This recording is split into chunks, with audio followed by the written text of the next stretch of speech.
안녕하세요. 오늘 좀 이상하게 들릴 수 있는 개념 하나를 가지고 왔습니다. 근데 이게 비즈니스 세계를 완전히 다른 눈으로 보게 만들어줄 겁니다. 바로 기권 없는 신체라는 건데요. 자, 이게 대체 무슨 소린지 한번 제대로 파헤쳐 보죠. 바로 이 질문이 오늘 우리가 나눌 이야기의 핵심입니다. 왜 어떤 조직은 계속해서 흐르면서 혁신하는데 다른 조직은 돌처럼 굳어서 변화를 거부할까요? 그 해답이 어쩌면 철학에 있을지도 모릅니다. 우선 우리에게 아주 익숙한 문제부터 짚고 넘어갈게요. 바로 전통적이고 아주 빡빡하게 구조화된 기업이라는 신체와 그 한계에 대한 이야기입니다. 사실 지난 100년이 넘는 시간 동안 우리 사회가 생각하는 이상적인 조직은 막스 베버가 말한 관료제 모델이었어요. 모든 걸 예측하고 통제할 수 있는 완벽한 기계 같은 조직 말이죠. 자, 여기서 정말 아이러니한 점이 뭔지 아세요? 이 모든 게 사실은 효율성을 높이려고 만든 거거든요. 명확한 규칙, 엄격한 위계 질서, 딱딱 정해진 역할, 이런 회사의 기관들이요. 근데 결과는 어땠을까요? 오히려 이게 회사의 발목을 잡고 새로운 아이디어의 흐름을 꽉 막아버리는 족쇄가 되는 거죠.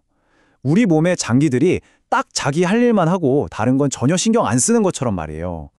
그래서 여기에 대한 아주 급진적인 해법을 프랑스 철학자 들레주와 가타리가 제시합니다. 바로 기관 없는 신체입니다. 기관 없는 신체. 이름만 들으면 좀 귀괴하죠?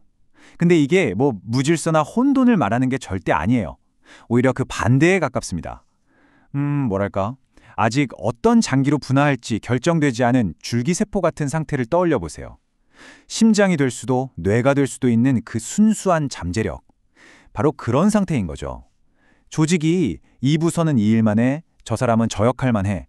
이렇게 딱딱하게 굳어버리기 전에 모든 가능성이 열려있는 역동적인 상태. 조직의 잠재력이 그야말로 폭발하기 직전에 순수한 에너지 덩어리라고 생각하시면 쉽습니다. 자, 그럼 이 추상적인 철학을 실제 행동으로 한번 바꿔볼까요? 세 단계로 나눠볼 수 있는데요. 첫 번째는 탈영토화입니다. 이건 각 부서가 쌓아올린 성벽을 허물어버리는 거예요. 직함이나 부서라는 영토 개념을 없애는 거죠.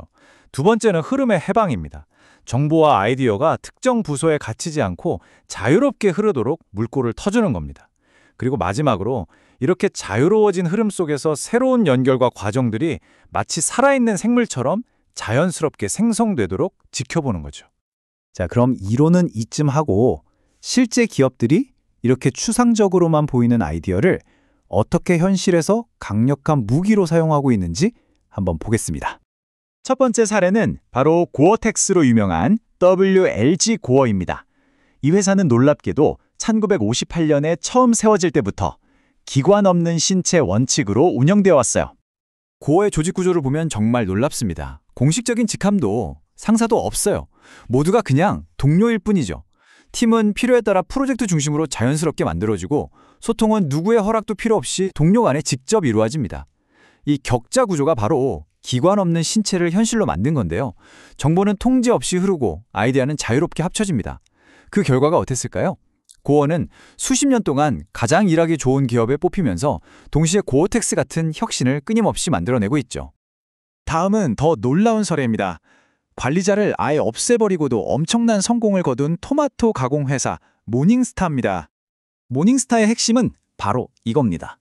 여기서는 책임감이 상사의 지시에서 오는 게 아니라 동료와 한 약속에서 나와요. 전통적인 관리라는 기관을 완전히 없애버리고 모든 직원이 스스로 주인이 되어서 일하는 거죠. 덕분에 모닝스타는 불필요한 관료주의 비용 없이 업계 최고 수준의 생산성과 수익성을 기록하고 있습니다. 직원들의 만족도는 말할 것도 없고요. 이번엔 중국의 거대 가전기업 하이얼을 한번 볼까요? 하이얼은 거대한 자기 몸을 수천 개의 작고 빠른 조직으로 쪼개서 완전히 새로운 기업으로 다시 태어났습니다. 하이얼의 런단 허이라는 모델, 이걸 하나씩 뜯어보면 정말 재밌습니다. 먼저 런은 직원인데 여기서 직원은 그냥 부품이 아니라 자기 사업을 하는 기업가로 대접받아요. 다음 단은 사용자 가치. 모든 일의 목표가 오직 고객을 만족시키는 것 하나에 맞춰져 있다는 뜻입니다. 그리고 마지막 허이는 이 둘을 계약으로 직접 묶어버리는 거죠. 직원의 성공이 곧 고객 가치 창출과 직결되게 만드는 겁니다. 하이얼은 이 모델로 거대한 조직을 수천 개의 작은 회사로 쪼갰고 이 작은 회사 하나하나가 시장 변화에 빛의 속도로 반응하는 기관 없는 신체가 된 겁니다. 자, 이제 슬슬 마무리해볼까요? 지금까지 본 사례들에서 얻은 교훈을 바탕으로 핵심 아이디어로 다시 돌아가 보겠습니다. 중요한 건 기관 없는 신체라는 게 단순히 새로운 경영기법 같은 게 아니라는 점입니다. 이건 신뢰, 자율, 그리고 잠재력에 대한 생각 자체를 바꾸는 아주 근본적인 철학의 전환이에요. 조직을 정해진 대로 움직이는 기계가 아니라 스스로 진화하는 살아있는 생명체로 바라보는 거죠. 마지막으로 이 질문을 한번 스스로에게 던져보셨으면 합니다. 지금 여러분이 속한 조직은 어떤 모습인가요? 정해진 틀 안에서 점점 굳어가고 있나요?